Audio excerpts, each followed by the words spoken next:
महाभारत का युद्ध समाप्त हो चुका था। कुरुक्षेत्र की पूरी भूमि खून से लाल हो चुकी थी। 18 दिनों तक चलने वाला ये महायुद्ध अब शांत पड़ गया था।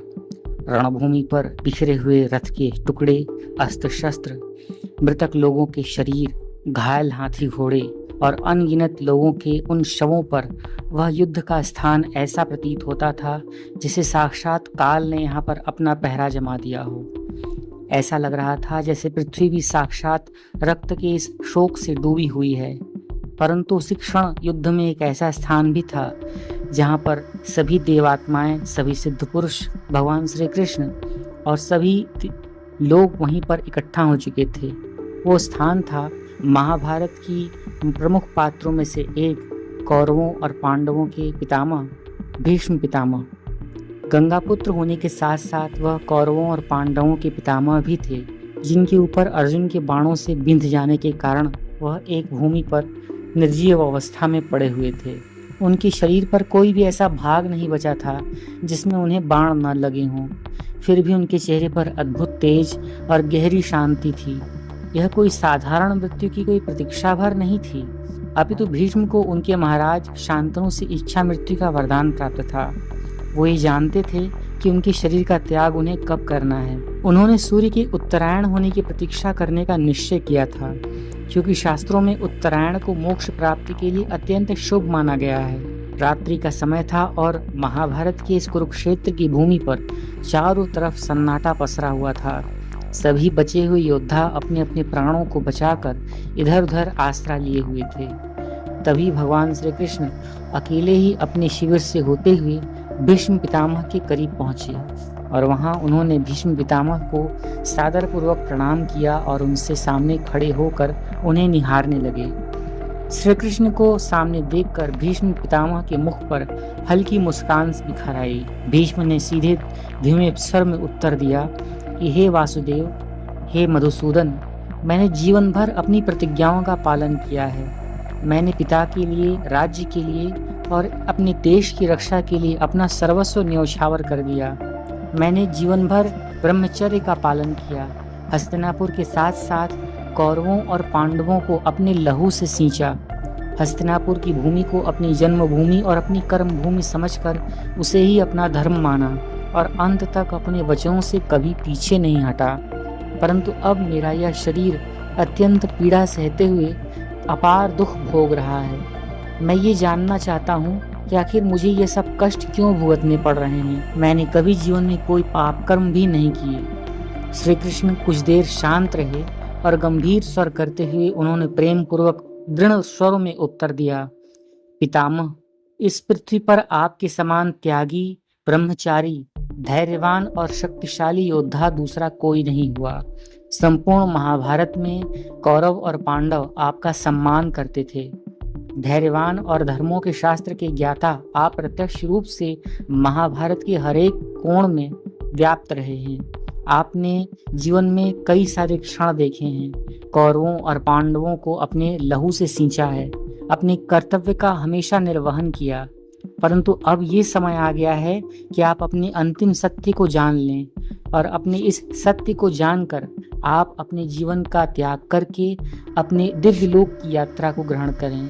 आप अपने मृत्यु के रहस्य को जानते हैं। श्री कृष्ण के यह वचन सुनकर भीष्म पितामह ने अपनी आंखें बंद कर ली।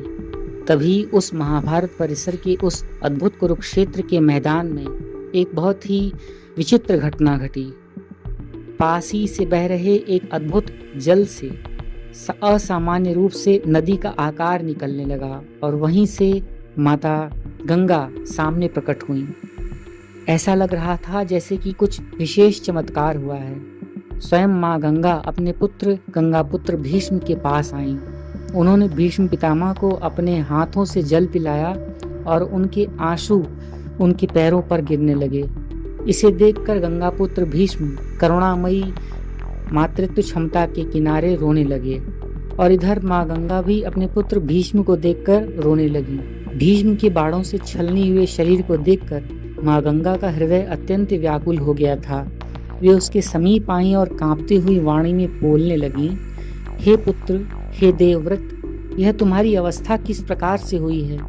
जिस बालक को मैंने अपने ममता की गोद में खिलाया, जो 8 वसुओं में सबसे बड़ा था और सबसे तेजस्वी था, जिसे देवताओं ने भी सम्मान दिया, जो कौरवों और पांडवों का पितामह था, आज वह मेरे सामने इस प्रकार बाणों की शैया पर पड़ा है और मैं अभागन कुछ नहीं कर सकती। इसके बाद उन्होंने श्री कृष्ण पर प्रश्नवाचक दृष्टि से निगाह डालते हुए पूछा, हे श्री कृष्ण, आप तो समस्त सृष्टि के पालनहार हैं। यदि आप चाहते तो यह युद्ध कभी न होता। अगर आपने चाहा होता तो मेरा यह पुत्र इस असहनीय पीड़ा से बच सकता था। आप चाहते तो इस युद्ध को रोक सकते थे। फिर भी ऐसा क्यों हुआ? आखिर मेरे पुत्र देवव्रत ने ऐसा कौन सा अपराध किया था कि जिसका उसे यह प्रतिफल भुगतना पड़ रहा है? कुछ क्षणों तक श्री कृष्ण मौन रहे और फिर अत्यंत गंभीर स्वर में बोले, हे देवी गंगा, आपका पुत्र केवल देवव्रत ही नहीं था, बल्कि वह 8 वसुओं में से एक श्रेष्ठ सबसे बड़ा पुत्र था, जिसे महर्षि वशिष्ठ के श्राप के कारण मनुष्य जन्म लेना पड़ा था। अन्य 7 वसु तो जन्म लेते ही आपके द्वारा मुक्त कर लिए गए, परंतु देवव्रत को लंबे समय तक पृथ्वी पर रहकर अपने शेष कर्मों का फल भुगतना था, क्योंकि देवव्रत ने ही सबसे पहले वशिष्ठ ऋषि की गाय को चुराने का प्रयास किया था। देवव्रत का सबसे बड़ा यह कर्म जो था उन्हें भुगतना जरूरी था। वशिष्ठ ऋषि का यह अद्भुत श्राप उन्हें भोगना ही था। माता गंगा जी ने आश्चर्य से पूछा कि क्या केवल एक श्राप ही उनकी इस दशा का कारण था? तब श्री कृष्ण ने उत्तर दिया कि नहीं देवी, मनुष्य का भाग्य केवल जन्म से नहीं अपितु उसके कर्मों से भी बनता है, और उसके पूर्व जन्म के प्रारब्ध इस निर्माण में अत्यंत महत्वपूर्ण भूमिका अदा करते हैं। गंगापुत्र भीष्म ने जीवन भर अपने धर्म का पालन किया, परंतु उनके जीवन में भी एक ऐसा क्षण आया जब धर्म और प्रतिज्ञा आमने सामने और किसका त्याग करना चाहिए। तब गंगा जी ने भी उत्सुकता से पूछा कि आखिर वह कौन सा समय था जब गंगापुत्र भीष्म इस धर्म संकट में फंस गए। तब श्री कृष्ण ने बताया, क्या आपको वह दिन स्मरण है जब कौरवों की सभा में द्रौपदी का अपमान किया जा रहा था, जब एक असहाय नारी न्याय की गुहार लगा रही थी और उसने गंगापुत्र भीष्म से भी अपने लिए न्याय की और सुरक्षा की मांग की थी। उस समय गंगापुत्र शांत रहे और उन्होंने इसका न ही कोई विरोध किया और न ही द्रौपदी पूछा था कि क्या वह कोई एक वस्तु है या कोई सम्मान कौरवों की भी एक ब्याहता बहू के रूप में लगेगी। उसकी रक्षा करना समस्त कौरवों और पांडवों का दायित्व है, लेकिन किसी ने भी उसकी रक्षा नहीं की और सब बड़े श्रेष्ठ जन वहां पर इस अधर्म को होते हुए देखते रहे। पुत्र भी चाहते तो यह अधर्म को रोक सकते थे। उनके एक आदेश से वह पूरी सभा शांत हो सकती थी और कोई भी उनका विरोध करने लगे कि श्री कृष्ण, आप मुझे यह बताइए कि द्रौपदी के साथ हुए इस अन्याय का परिणाम गंगापुत्र को यूं निर्णय लेकर उसके पक्ष में खड़े होकर भी की जाती है, तो वह भी वैसा ही पापी होता है जैसा कोई पाप करने वाला पापी हो। उसका मौन भी अधर्म की सहायता बन जाता है। धर्म संकट की उस स्थिति में गंगापुत्र चाहते तो कौरवों का साथ छोड़कर पांडवों की तरफ से खड़े हो सकते थे। बहुत भूल से छोटी हो गई। तब श्री कृष्ण ने मुस्कुराए और कहा कि नहीं देवी, यदि ऐसा होता तो स्वयं मैं उनकी मृत्यु समय में उनके पास आकर उनसे इस तरह से उनके जीवन के इस महत्वपूर्ण समय को उनसे साथ न बताता और उन्हें इस अद्भुत रहस्य को बताकर उनके जीवन का यह दुख दूर न करता। संसार आज जिस भीष्म उपदेश का सम्मान करता है, जिस भीष्म प्रतिज्ञा की लाज समस्त संसार आज भी रखता है, यह इन्हीं महान आत्मा की देन है। गंगापुत्र भीष्म हम सभी के आदरणीय हैं। उन्होंने युद्ध के अंतिम दिनों में महाराज युधिष्ठिर को धर्म का ऐसा ज्ञान दिया है जो युगों तक राजाओं और समाज का मार्गदर्शन करेगा। उन्होंने राजकाज से लेकर धर्म, नीति और संबंध में हर एक विषय के संबंध में एक अद्भुत ज्ञान जो युधिष्ठिर को दिया है, वह सभी राजाओं के लिए और सभी लोगों के लिए एक विचारणीय विषय है। सभी को उनसे शिक्षा ग्रहण करनी चाहिए। समाज उनसे शिक्षा ग्रहण करेगा। गंगापुत्र भीष्म महान हैं और उनका यह महान व्यक्तित्व उनकी महानता को कौरवों के साथ होने पर भी हमेशा श्रेष्ठ रखेगा। महान व्यक्तियों के छोटे से छोटे कर्म भी संसार के लिए एक उदाहरण बन जाते हैं। इसी कारण उन्हें अपने प्रत्येक कर्म में संपूर्ण रूप से जिम्मेदारी रखते हुए वही कर्म करना औचित्य रखता है जो सत्य हो, जो सही हो। अन्यथा समाज उनके ही कर्मों का अनुसरण करते हुए गलत कर्म को भी सही कर्म स्वीकार करके आगे बढ़ता रहता है। इसीलिए गंगापुत्र को भी अपने प्रत्येक कर्म का पूर्ण फल स्वीकार करना पड़ा। बस इसी बीच कौरवों के बचे हुए महारथी कृपाचार्य, अश्वत्थामा और कृतवर्मा भी वहां पहुंच जाते हैं और सभी ने गंगापुत्र भीष्म को प्रणाम किया, देवी गंगा को प्रणाम किया। इसके साथ पांडव भी वहां पर पहुंच जाते हैं और सभी ने गंगापुत्र भीष्म के उस अंतिम यात्रा में, उस अंतिम रात्रि में उन्हें सादर नमन किया और उनसे धर्म और नीति के संबंध में बहुत सी बातें सीखी।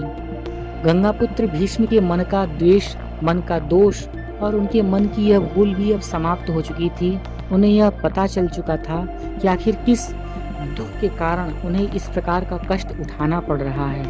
इस तरह से महर्षि व्यास, देवर्षि नारद और अनेक दिव्य ऋषिगण महाभारत के उस कुरुक्षेत्र के मैदान में गंगापुत्र भीष्म के उस महाप्रयाण के दौरान वहीं पर रहे। और जैसे ही सूर्य के उत्तरायण ने प्रवेश किया, गंगापुत्र भीष्म ने श्री कृष्ण का ध्यान करते हुए अपने प्राणों को योग बल से ब्रह्मरंध्र में स्थापित किया और शांत भाव से देह त्याग दी।